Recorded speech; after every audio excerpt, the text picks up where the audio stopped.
સામાન્ય રીતે સરકારી શાળાના વિદ્યાર્થીઓ કોઈ ક્ષેત્રમાં આગળ વધતા ન હોવાનું લોકો માનતા હોય છે। જોકે આ માન્યતાને ખોટી પાડતા હિંમતનગરના એક બાળકે ઇન્ટરનેશનલ કક્ષાએ ગુજરાત અને ભારત સહિત પોતાની સરકારી શાળાનો ડંકો વગાડી પ્રથમ ક્રમાંક મેળવ્યો છે। જોઈએ એક વિશેષ અહેવાલ। આજે હિંમતનગર તાલુકાની ગામડી પ્રાથમિક શાળામાં ધોરણ 4માં અભ્યાસ પૂર્ણ કરી 5મામાં આવેલો શૌર્યવીર સિંહ આ બાળકે દુબઈ ખાતે યોજાયેલી મેથેલો જીનિયસ પરીક્ષામાં પાકિસ્તાન, ઉઝબેકિસ્તાન, તુર્કી સહિતના 17 દેશોના બાળકોને હરાવીને ભારતનો ડંકો દુબઈમાં વગાડી પ્રથમ ક્રમાંક મેળવ્યો છે।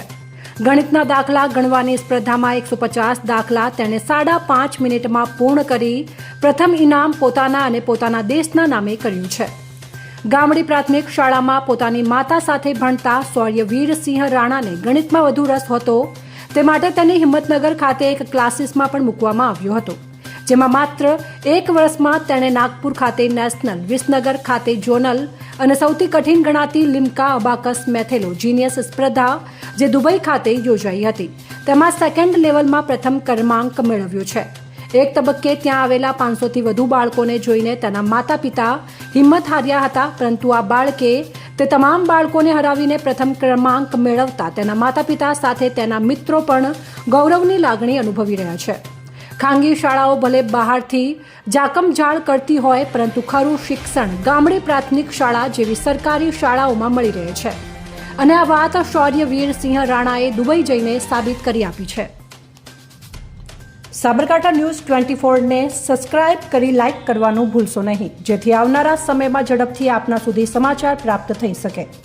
રિપોર્ટર સોએબ સૈયદ, સાબરકાંઠા। હું ગામડી પ્રાથમિક શાળામાં ભણું છું। ગામડી પ્રાથમિક શાળા એક સરકારી શાળા છે અને મેં મારા મમ્મી પપ્પા, મારા સમાજ અને દેશનું ગૌરવ વધાર્યું છે। દુબઈ ખાતે યોજાયેલ પરીક્ષામાં મેં ભાગ લીધો હતો અને તેમાં મેં ફર્સ્ટ રેન્ક મેળવ્યો છે અને મમ્મી પપ્પા એમ કહે છે કે હજુ તો તારે ઘણું આગળ વધવાનું છે, આ તો હજુ ટ્રેલર છે। તને વિશ્વાસ છે આગળ વધીશ? મને મારા પર કોન્ફિડન્સ છે હજુ પણ કે હું ઘણો આગળ વધીશ અને આવી ટ્રોફીઓ જીતતો રહીશ અને દેશ અને રાજ્ય, જિલ્લા, સમાજ અને માતા પિતાનું નામ રોશન કરતો રહીશ। મારો પુત્ર શૌર્યવીર સિંહ રાણા શ્રી ગામડી પ્રાથમિક શાળામાં જ ભણે છે, પણ અમે તેને આ ક્લાસમાં અલગથી મૂક્યો હતો। અમારી શાળામાં સરકારી શાળા જ છે, ત્યાં બધા જ વિદ્યાર્થીઓને સારું એવું શિક્ષણ મળી રહે છે। ત્યાં અમે તેને આ પરીક્ષા આપવા માટે તેને અલગથી ભણાવતા હતા, ક્લાસમાં મૂક્યો હતો અને તે ઇન્ટરનેશનલમાં પણ આગળ વધ્યો છે।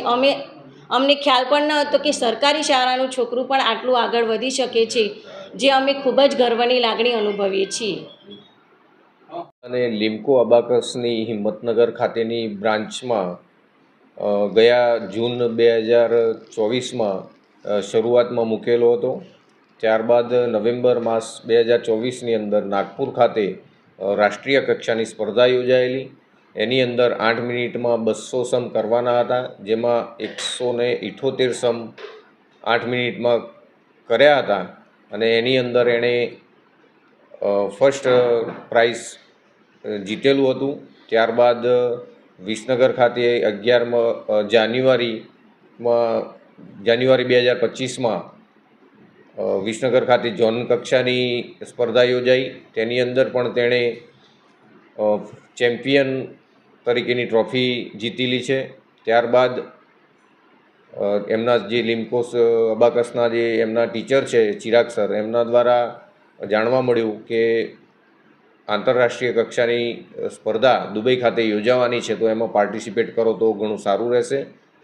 ત્યારબાદ અમે એમાં પાર્ટિસિપેટ કર્યો અને એની અંદર 6 મિનિટમાં 150 સમ કરવાના હતા, જે મારા બાબા શૌર્યવીર સિંહ રાણાએ 150 સમ 5.5 મિનિટની અંદર પૂરા કરી અને દુબઈ ખાતે જે અમને સપને ખ્યાલ નહોતો એવું પરિણામ પ્રાપ્ત કર્યું। ફર્સ્ટ રેન્કમાં ટ્રોફી લઈને આવ્યા છે। એ બાબતે અમને પણ સમાજને અને અમને માતા પિતા તરીકે અમને પણ ગર્વ અનુભવીએ છીએ. શું નામ તમારું? મારું નામ ભાર્ગવસિંહ રાણા. અમારી સોસાયટીમાં રહેતો સૌર્યવીરસિંહ રાણા આજે દુબઈ કક્ષાએ યોજાયેલ આંતરરાષ્ટ્રીય લેવલ અબાકસ એક્ઝામમાં ફર્સ્ટ રનરઅપ તરીકે આવ્યો છે. એના માટે અમે સર્વે સોસાયટીના મિત્રો અને એમના પરિવાર તરફથી એને ખૂબ ખૂબ શુભેચ્છાઓ આપી રહ્યા છીએ.